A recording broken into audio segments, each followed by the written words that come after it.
अस्सलाम वालेकुम दोस्तों, मैं हूं आपका एडवाइज़र आफ्ताब शकील। बहुत सारे लोग जो है ना वो थोड़ी सी पेचीदगी में फंसे हुए हैं, कशमकश में मुब्तला, उनको समझ नहीं आ रही कि उनका कहना ये है कि जब के अराजी रिकॉर्ड सेंटर बन चुके हैं, जो है ना मौजे जो है कंप्यूटराइज हो चुके हैं, सारा रिकॉर्ड कंप्यूटर वालों के पास आ गया हुआ है।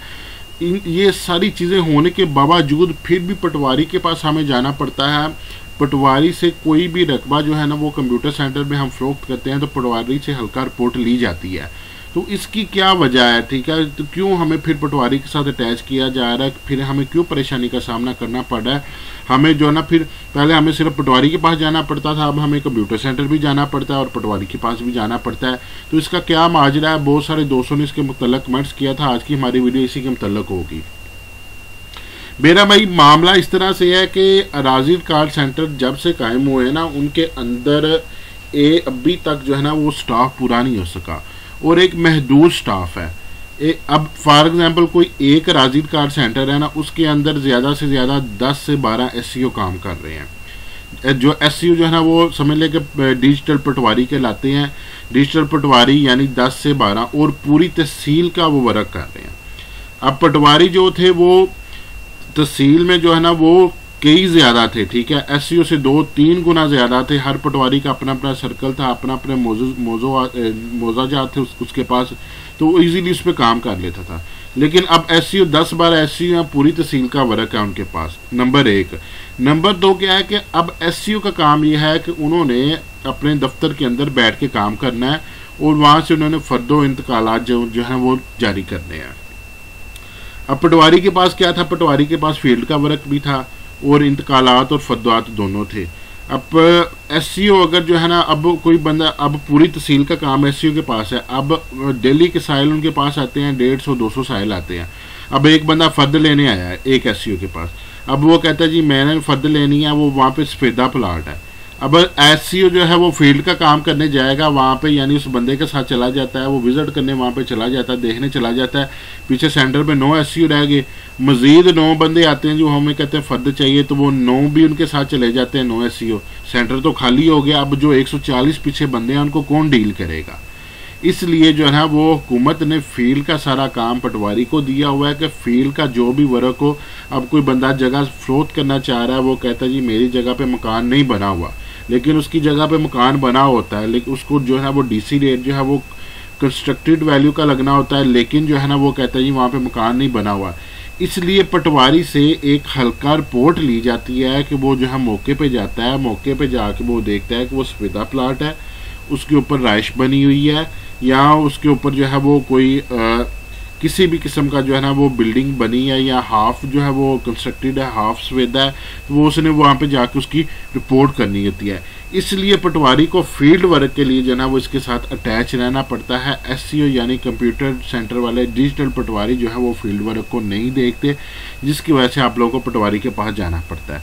अब आप कोई भी जगह सेल करते हैं तो उसके कंप्यूटर सेंटर में आप इंतकाल करवाने जाते हैं या फ़र्द लेने जाते हैं, तो उसके लिए सब रजिस्ट्रार जो है ना वो आपसे पटवारी से एक रिपोर्ट तलब करता है। अगर उसकी रजिस्ट्री होनी है तो सब रजिस्ट्रार रिपोर्ट तलब करेगा। अगर उसका इंतकाल वगैरह होना होता है तो ADLR जो है वो उससे पटवारी से रिपोर्ट तलब कर सकता है।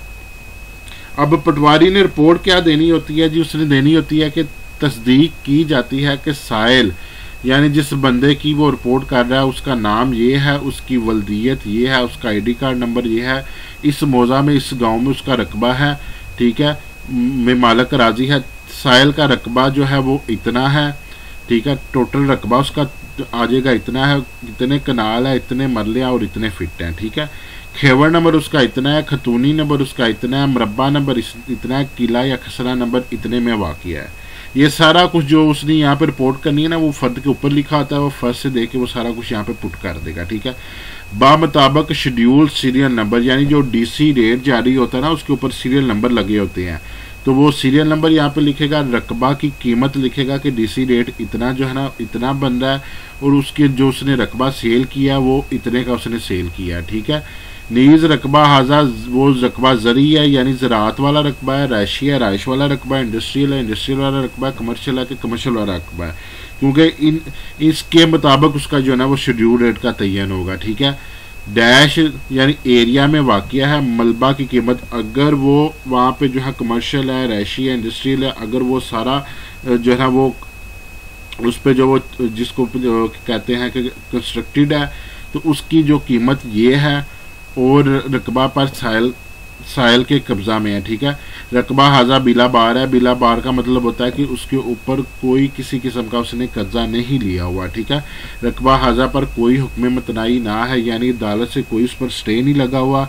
रकबा हाजा अंदरून हदूद कमेटी है या बरून हदूद कमेटी है। ठीक है, अंदरून हदूद कमेटी का शेड्यूल रेट और होता है, बरून हदूद कमेटी का शेड्यूल रेट और होता है।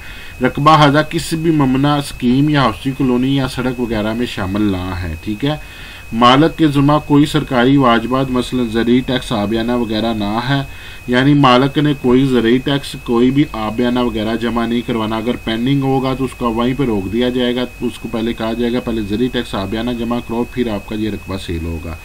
रकबा हाजा पर गेन टैक्स लागू होता है। गेन टैक्स क्या होता है कि अगर किसी बंदे ने जगह खरीदी है, वो 4 साल के अंदर अंदर उस जगह को दोबारा सेल करता है, तो गवर्नमेंट उस पर गेन टैक्स लगाती है। गेन टैक्स कहते हैं कि वो बंदा इस वजह से उस जगह को खरीद रहा है कि उसको मुनाफा हो रहा है, और जो मुनाफा हो रहा है उस पर गवर्नमेंट उस पर गेन टैक्स लेती है। लागू होता है या ना होता है, अगर वो 4 साल के बाद अगर सेल करता है तो फिर उस पर लागू नहीं होता। रकबा बॉर्डर एरिया कमेटी की हदूद में वाक़या है या ना वाक़या है। बॉर्डर एरिया, ये जो बॉर्डर का एरिया होता है ना, जो आर्मी का रकबा आर्मी के पास रकबा होता है, ठीक है, उसके ऊपर वाक़या है। रकबा हाजा फौजी लाठी है, यानी जो फ़ौज में जो मुलाजम होते हैं उनको जो फ़ौज जो है प्लाट अलाट करती है कि वो फौजी लाठी है या नहीं है। रकबा हाजा पर CVT टैक्स लागू होता है या नहीं होता। CVT टैक्स जो अर्बन एरिया होता है उस पर CVT टैक्स लागू होता है। क्या साहिल ने रकबा खाना काश्त में बै किया है, यानी अगर खाना काश्त में अगर वो पहले रकबा सेल कर चुका है तो वो खाना मलकियत में अब रकबा सेल नहीं कर सकता, क्योंकि ऑलरेडी वो खाना काश्त में सेल कर चुका है। अगर खाना काश्त में रकबा बै किया है तो उसकी तफसील दे दें। नाम रेवेन्यू ऑफिसर बीमा दस्तखत मोहर, यानी जिस पटवारी ने रिपोर्ट किया उसके ऊपर जो उसका रेवेन्यू ऑफिसर है, तहसीलदार है, उसके साइन मोहर आ जाएगी और मुतलका पटवारी के साइन और मोहर आ जाएगी।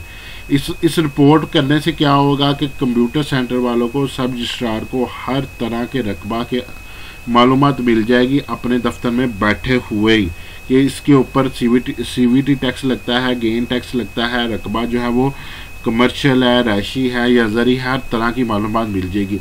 इस वजह से पटवारी से हल्का की रिपोर्ट ली जाती है कि उनको बैठे बैठाए हर तरह की मालूमात मिल जाती है, उसके मुताबिक वो DC रेट लगाकर उसका जो है वो इंतकाल या उसकी वो रजिस्ट्री कर लेते हैं। तो ये मकसद होता है पटवारी से हल्का रिपोर्ट लेने का।